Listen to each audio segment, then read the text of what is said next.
This is the Gold Newsletter Podcast, your home for investment, economics, and geopolitics. For our publications and archives, go to goldnewsletter.com. Welcome to the Gold Newsletter Podcast. Fergus Hodgson, your host here. Brian London is not with me today, but he'll be back next week, no doubt. Today's episode reminds me what a privilege it is to be able to do this show. I have on the line a repeat guest, José Azel. Last time we discussed investment in Cuba, but he has just released a collected works of all his columns in recent years, titled Reflections on Freedom, and we will examine this one. He is a senior scholar with the Institute for Cuban and Cuban American Studies and a widely published columnist and author of Mañana in Cuba. Jose, welcome back to the show. Thank you for inviting me, Fergus. It's odd now that I have the book because, as you know, I've read basically all of these articles. I will go back through them in the order you've put them forward. But why don't we step back and consider what motivated you to write? What were you seeking to correct in the public narrative? Well, originally my writings were mostly focused on Cuba and the Cuban situation and issues having to do with U.S. foreign policy. But as time went by and I got to meet some of the opposition leaders and the dissidents and people coming from that troubled island, it became obvious to me that the very concept of freedom was misunderstood. And not just in that population in Cuba that has not had an opportunity to practice decision-making of the most basic kind, but to some extent throughout Latin America. So I decided to sort of write about the topics related to empowerment of the citizen, related to the decision-making of the individuals, relating to how the size of government impinges upon our ability to make decisions, upon our freedom per se. One of my challenges, I've been thinking about this so much in recent years, is the role of the public commentator and what impact he has. How much impact I look at all these articles, I'm trying to think how many you've got here, maybe 100. What sort of impact does this writing have? I assume so there are two questions there. What impact has it had on the audience? Do you see changes among the community that you write for? And then, no doubt, you've learned plenty along the way yourself. Well, I do see changes. I recently had an opportunity to address a group of 40-some individuals that had come from Cuba, pretty much members of opposition and so on and so forth. And I used one of my articles, my little paper vote, which is sort of an article that talks about private property. What is private property? And it was amazing to me that the whole concept of private property was somewhat alien. And I use the example of, if I build a paper boat using my hands and using a sheet of paper that I own, that I think that paper boat, it's mine because I made it. And that whole concept was somewhat alien. So, but it did have an impact because most of the people say, well, yeah, if you made the paper boat using your hands and using a sheet of paper that is yours, it should be of your property. Nonetheless, as we see the political systems in most of Latin America, whether it's social democrat or Christian democrat and so on and so forth, they tend to say something along the lines of, well, the paper boat is really not yours because the tree from which the paper came was part of nature and it belongs to all of us, and so on and so forth. And therefore, you must share your paper boat with society. So when I discuss those topics with these kinds of audiences, it's really impactful for them because they have never heard this kind of argumentation before. Let's take a brief break to take care of business. This episode is sponsored by the New Orleans Investment Conference and Gold Newsletter. For over 40 years, investors have relied on both of these institutions to get timely intelligence from the world's top experts and to discover tomorrow's biggest winners in metals and mining. Visit NewOrleansConference.com and GoldNewsletter.com to learn more. I know you've dealt with many exiles over the years, particularly going through programs at the Institute for Cuban and Cuban American Studies. Have you tracked many of them, their success at integrating into and becoming successful in the United States? Not really. In terms of any kind of methodological tracking, I think when we think about the Cuban exiles, we can almost think in terms of waves. My generation that came in the early '60s. And for the most part, that generation, I think, has been very successful professionally. Right. Then generations that came in the 1980s as part of Mariel, the boat lives in the 90s, and so on and so forth. So I think you almost have to identify the different waves to sort of see where they are in terms of American society. But, when you look at, let's say, the U.S. Congress, and you find 3 Cuban American senators out of 100, I think, that sort of shows a certain amount of success. Yeah, I would have to agree with that the Cubans, particularly the ones who came in your generation, have proved very strong members of the U.S. society. It's wonderful, really. And I was looking through the acknowledgements here. Of course, I was proud to have my name there, but also you wanted to mention your children and grandchildren. And to some degree, this book is a legacy to be handed on for future generations. Do you want to pick apart certain elements that maybe are more meaningful to you that you want to pass on to your kin? Yes, I do. I think with some dismay, we see the growth of government in the United States, but throughout the world.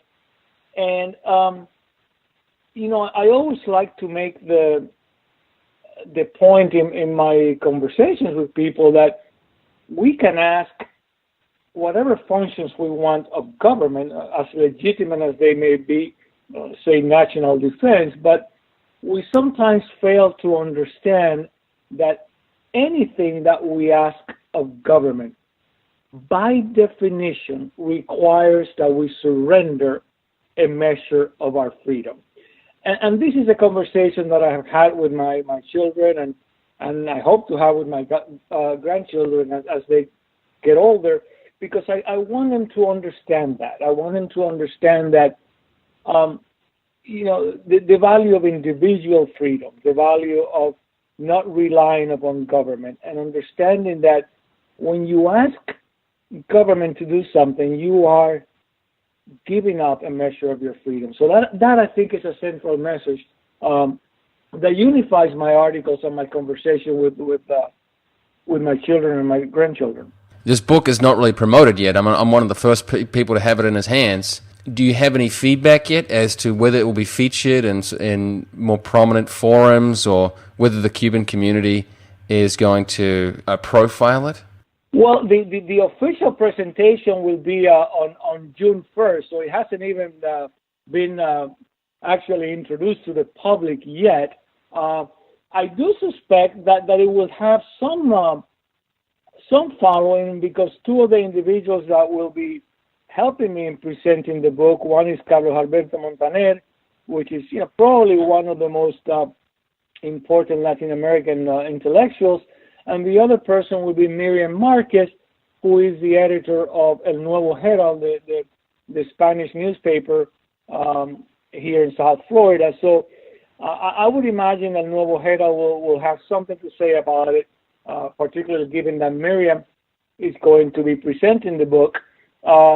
So I would imagine, but again, my one of the reasons, and it was a challenge, that I am actually introducing 2 books simultaneously, the Spanish and the English version, is because I wanted the message to go not only to audiences in Cuba, but also to Latin America.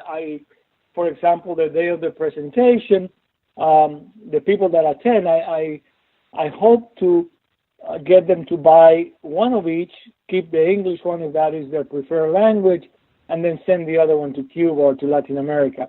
So I'm hoping that is one way of distributing the ideas of freedom throughout the continent. I'm looking through because, as you know, I did read these directly, and it was always a pleasure because we didn't have to do the editing. In my work, I used to do so much editing of articles, so whenever we got a clean piece, it was nice. And people should know that Jose has had a big impact on my life. I went to the Cuban Institute at University of Miami and completed the certificate program.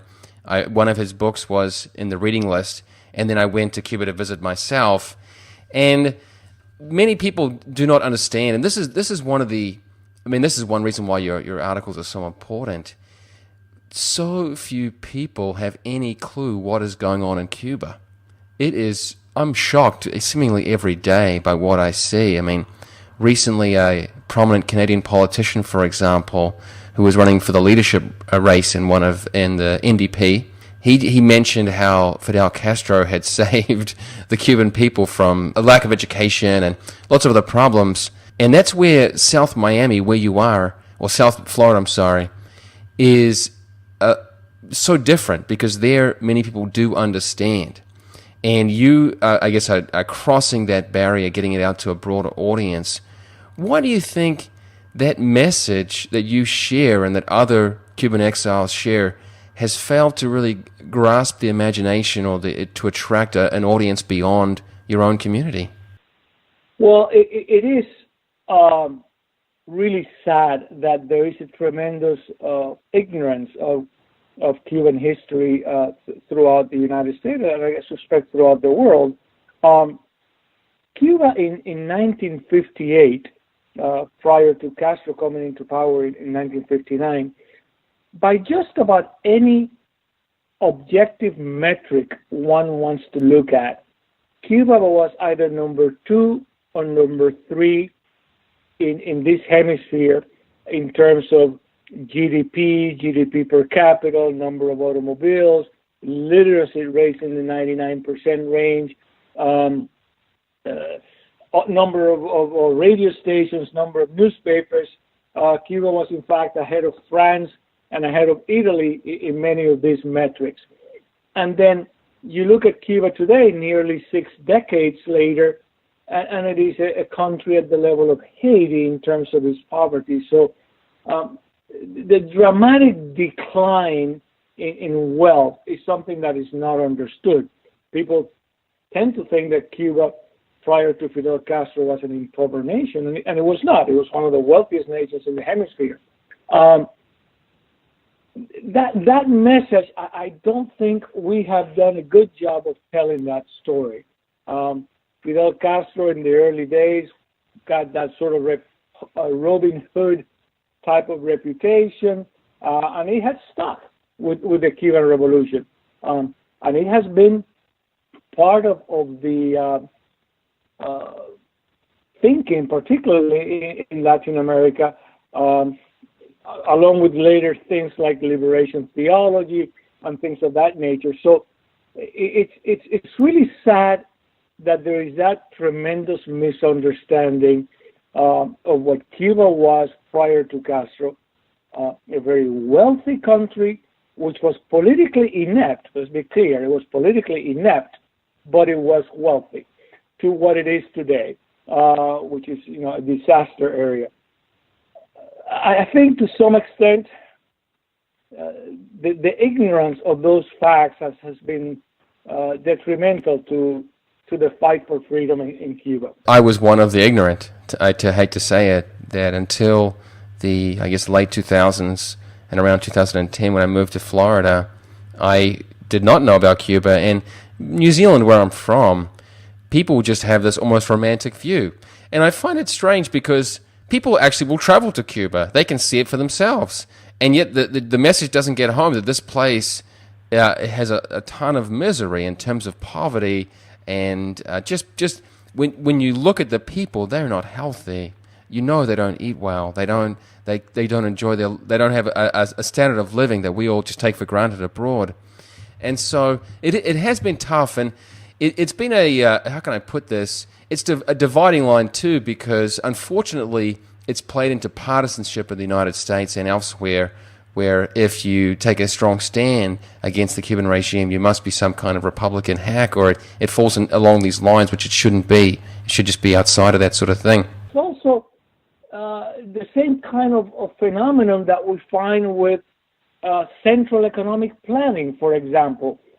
I think the evidence, not only in the case of Cuba, but in the case of the former Soviet Union republic, the evidence is clear that central economic planning simply does not work. It's no longer just an intellectual argument, and it's an empirical reality. And yet, we see nations all over the world going further down the path of central planning. And the question is, why? We know this doesn't work. And I think something similar is at play with Cuba, some sort of a romanticism or fanaticism that leads people in those directions when the evidence shows otherwise.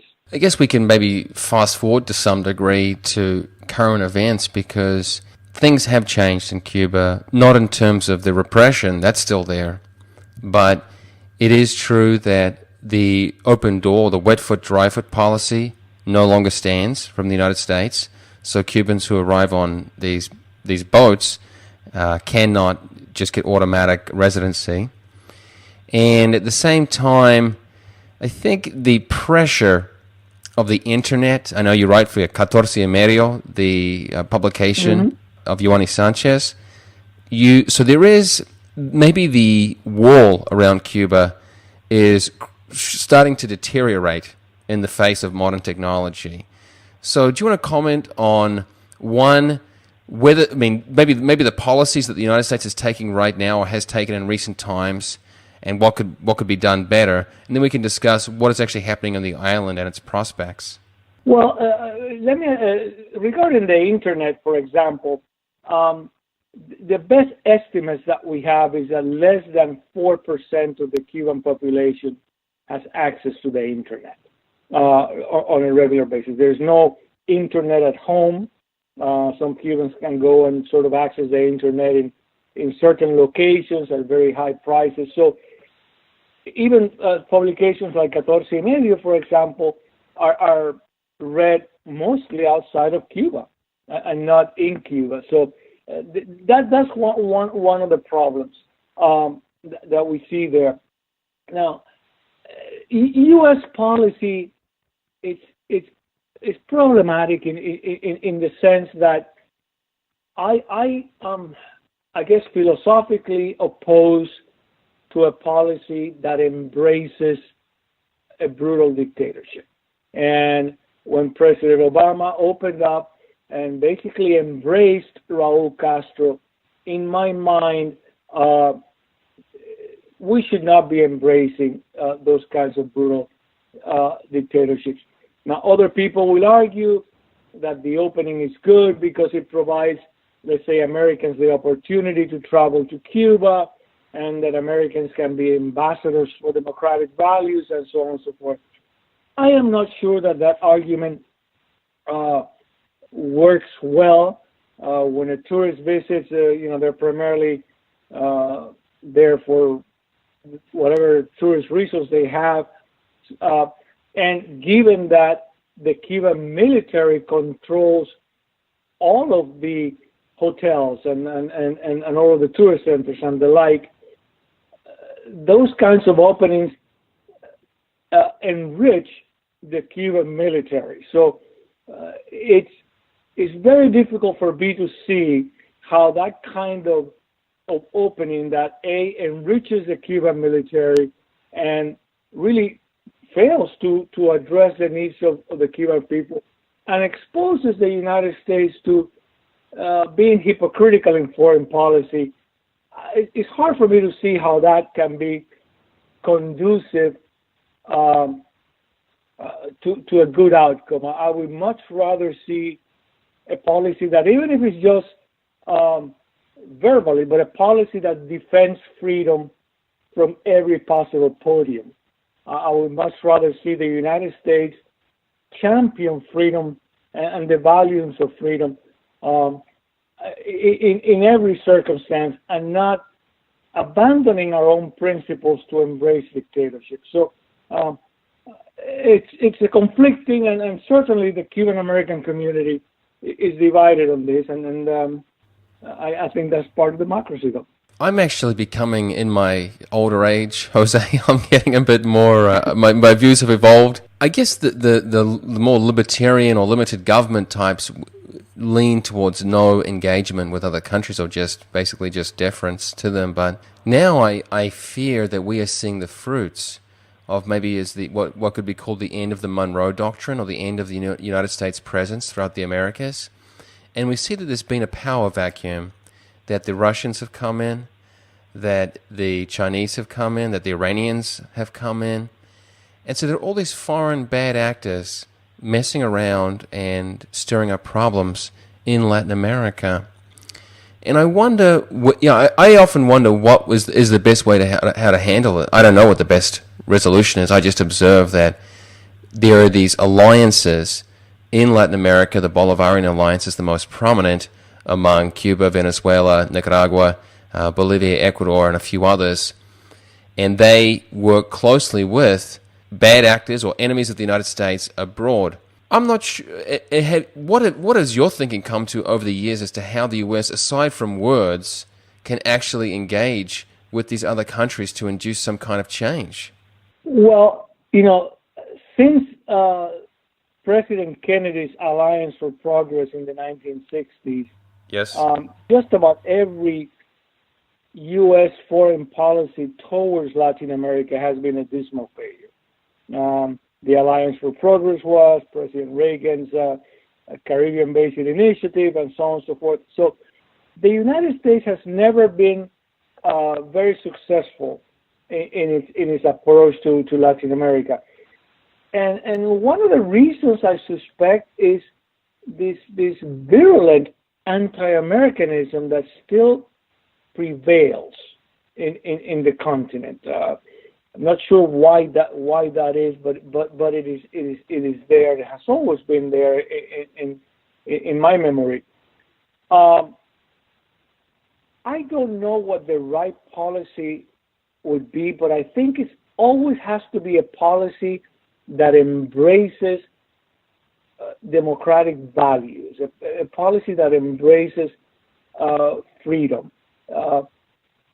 How we translate that into programs is not as clear to me. I don't think it's clear to anyone, but I think we fail when we embrace dictatorships, and we have done that as well in the past. And I know perhaps from a more libertarian point of view, we should not care what the government of another nation is, but I think from the point of view of a nation like the United States that is supposed to be a champion of democratic values, I think we fail ourselves when we embrace dictatorships.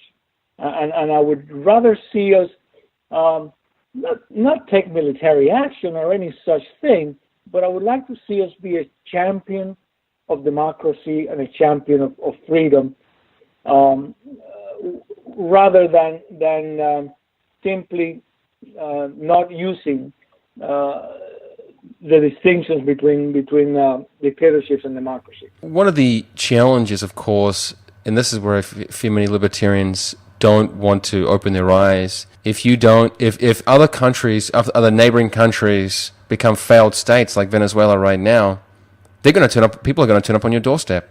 They're going to import those problems to your country too.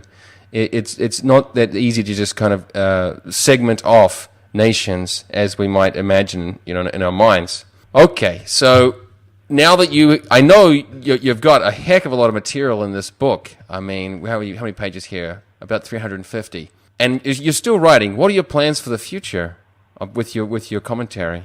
Well, depending on having, I already have something like, I don't know, 20, 25 articles that I have written since this book was published.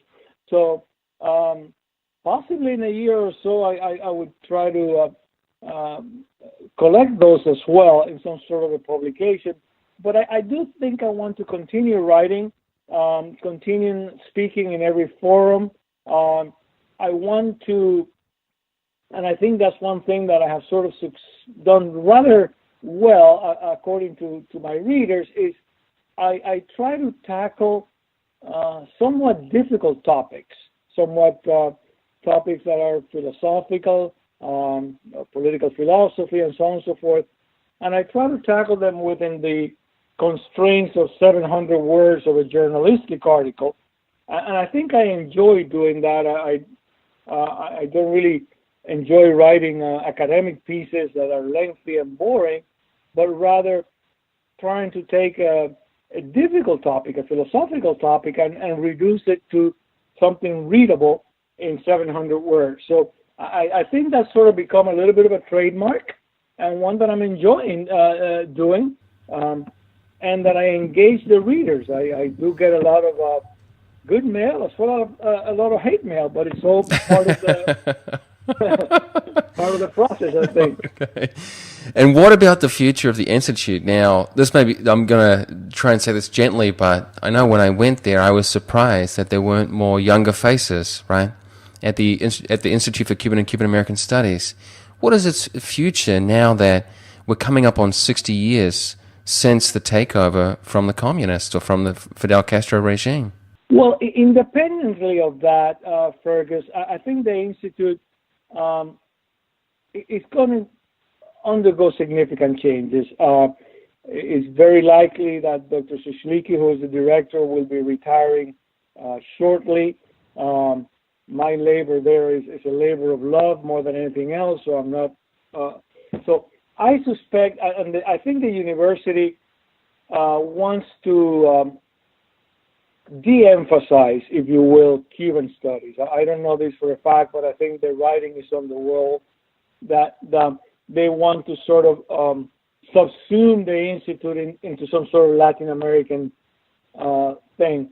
The message being that given the new U.S. policy towards Cuba, given that, there are now embassies and diplomatic relations, I think the university does no longer see a need for an independent Institute of Cuban American Studies any more than an Institute of Costa Rican Studies. Sure. So in their mind, I think the Institute as such may be disappearing in the near future. Well, tell people, get in quick, because I did do the program there. It was just about, I think, 6 weeks or something like that. We had Uber Matos, the veteran of the revolution, and we had Yoani Sanchez come and speak with us. I couldn't believe my luck at that time.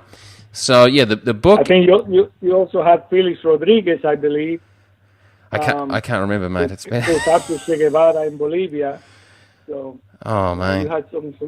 Yeah. Yeah, so good course. I couldn't believe it. So I was amazed that there were only about a dozen people taking the class, and it was just available there at an affordable rate. Yeah, so the book is Reflections on Freedom. José Azel is the author. You can find it on Amazon, and I'll put up notes, of course, at goldnewsletter.com/podcast. He came to the United States as a 13-year-old in the Pedro Pan exodus, and he's been a stellar member of the U.S. Society since. So, I admire you, and I will look forward to more good work to come. So thanks for being on the show. Thank you, Fergus. Thank you for having me, and great stuff to you as well.